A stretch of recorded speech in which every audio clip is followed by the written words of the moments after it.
Dando continuidade aqui nas nossas aulas sobre Java, hoje nós vamos aprender como funcionam as funções e por que são tão importantes para manter um código limpo e bem organizado, tá? Então vamos criar aqui uma nova classe para que a gente possa entender, né, o conceito aqui de funções e por que são tão importantes, tá? Vou criar aqui uma classe com o nome de funções. Bom, pessoal, eu já preenchi aqui, né, coloquei um código aqui genérico até para a gente tentar, né, ver qual o sentido de usar funções aqui no nosso código. E para explicar para vocês, vamos primeiro entender aqui como é que esse código está funcionando, tá? Então a gente tem aqui o número 1, né, que a gente já aprendeu, declaramos uma variável número 1 e número 2. E aqui embaixo a gente está criando uma variável para cada tipo de operação, né? Então eu tenho uma variável soma, que é nada mais nada menos do que o número 1 mais o número 2, subtração número 1 menos o número 2, multiplicação número 1 vezes o número 2. Aí você para e pensa, lá, tranquilo, né? A gente no fim aqui imprime essa informação, né? A soma, subtração e multiplicação, até aí ok. Porém, no caso da divisão, a gente precisa sempre validar se o número 2 é diferente de 0, porque você não tem como dividir um número por 0, tá? Nesse caso, você precisaria colocar condicional, né? Usar o if, né? Usar o else, que são aquelas validações que a gente aprendeu nas aulas anteriores, né? Então eu fiz aqui embaixo para exemplificar como ficaria isso. Então eu teria uma variável do tipo divisão. Se o número 2 for diferente de 0, então quer dizer que eu consigo fazer essa divisão, tá?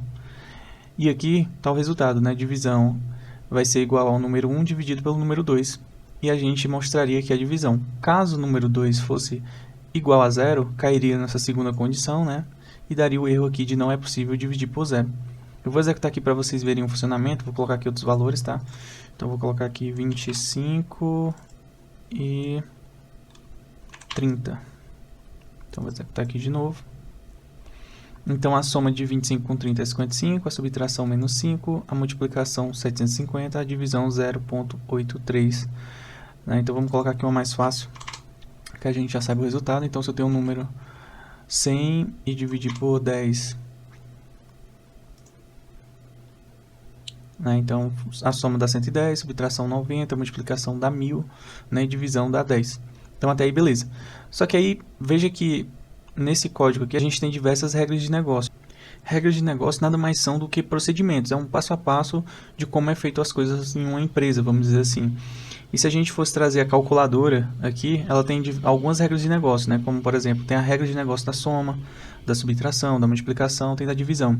Se a gente levar aqui para o conceito bancário, né, a gente poderia ter uma regra de negócio do tipo o depósito, transferência, teria a sua regra de negócio específica, né? Tem o Pix, já seria outra regra de negócio. Então a gente tem algumas regras de negócio que precisa seguir, né, para entregar ali o software com excelência, vamos dizer assim, né? E aqui a gente percebeu que acabou que ficou muita informação, né, apenas na classe principal. E como é que a gente faria para dividir essas informações em pequenas funções, tá? Então, para fazer isso, a gente precisa criar aqui nossa função, tá? Ela vai ficar com esse mesmo nome, public, né, que ela é uma função pública. Aí aqui, a primeira informação que você coloca quando vai declarar uma função em Java é o tipo de retorno. E o que seria o tipo de retorno, né? Se eu tenho uma soma como retorno, eu vou receber o que? É uma frase, é um número. Se for um número, qual é o tipo desse número, né? A gente está usando o tipo double aqui, então a gente está dizendo que pode receber números fracionados, né, com casas decimais. Então eu declararia essa função do tipo public e aqui eu colocaria o retorno, né? E o meu retorno é um double. E agora eu coloco o nome da minha função. Eu vou chamar essa primeira função de soma, tá? Abre parênteses, fecha parênteses, abre chave, fecha chaves. E eu já tenho aqui a minha primeira função soma. Eu vou colocar aqui um exemplo para vocês. Vou só printar aqui uma informação. Olá, mundo. Então essa aqui foi a nossa primeira função. É bem simples, eu tenho o nome dela, tenho o retorno, e aí você pode reparar que ele já está reclamando aqui, ele diz, caramba, não tá retornando o double. E agora a gente vai retornar aqui 0, só para ele parar de reclamar. E eu vou chamar essa função aqui dentro da nossa classe principal, tá? Então eu vou deixar executar tudo que já executava e vou colocar aqui no final essa função. E para chamar essa função, é só eu dar o nome dela e passar os parâmetros. Só que para usar essa nossa função, né, dentro da nossa função principal, a gente vai ter que dizer que é uma função estática, tá? Então vou colocar aqui o static. E agora ele vai funcionar perfeitamente, tá? Então a gente tem aqui a função principal, que é a função estática. E a gente tem um método aqui fora dessa função estática que está sendo chamado aqui dentro. Então a gente vai ter soma, subtração, multiplicação, divisão. E aí ele vai dar um hello world aqui no final, tá? Vou executar aqui novamente. E agora a nossa função foi chamada aqui dentro. E como é que a gente faz para passar valores, né, para serem executados dentro dessa função?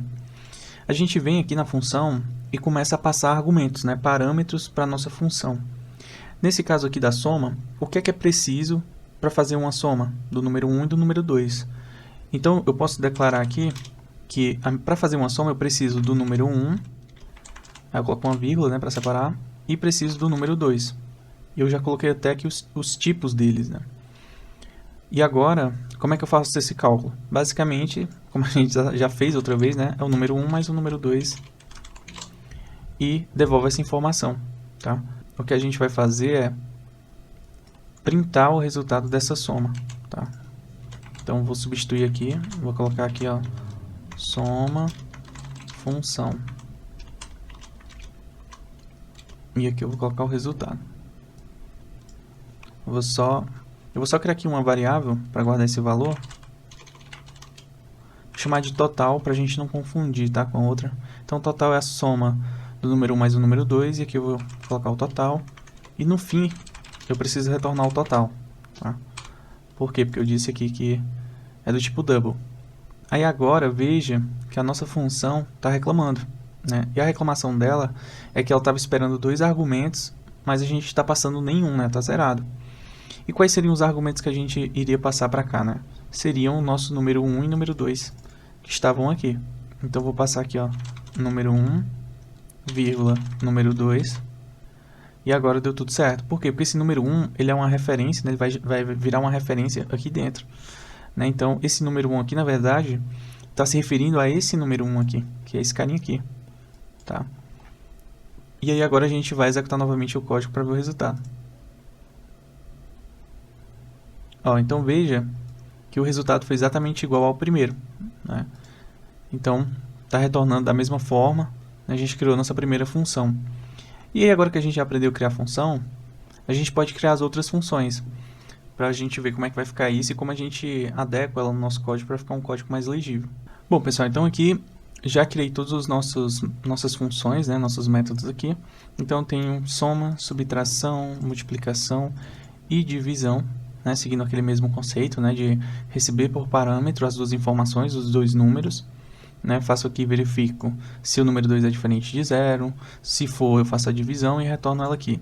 Se não, ele vai dar dizendo que não é possível dividir por 0. Tá? E agora, como é que ficaria o nosso código, já que a gente separou, né, em várias funções aqueles cálculos?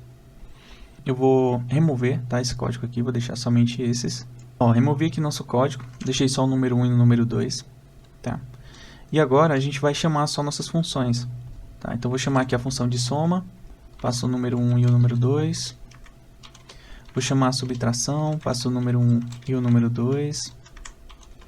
Vou chamar a multiplicação, número 1 e número 2. E a divisão, o número 1 e o número 2 também. Tá? Então, ficou bem simples, né? A gente criou várias funções para executar o código. E aí a gente consegue ver, né, que fez da mesma forma. Qual é a vantagem de separar por funções, tá? Para quem vai ler o código, fica mais simples identificar um problema. Vamos supor que a divisão está retornando um cálculo errado, né? Então, você iria direto na função da divisão, conseguiria fazer o ajuste, encontrar o erro, né, identificar o problema, e seu ajuste seria apenas ali. Sem contar que o código fica bem mais legível, né? Você consegue entender aquela regra, né, que ela já está bem acoplada ali em cada parte do código, fica mais fácil de entender. E é isso, pessoal, espero que tenham gostado aqui de aprender um pouco mais sobre funções. Na próxima aula eu vou trazer mais exemplos e depois fazer um exercício com vocês para a gente aprofundar mais esses conhecimentos, tá? Valeu!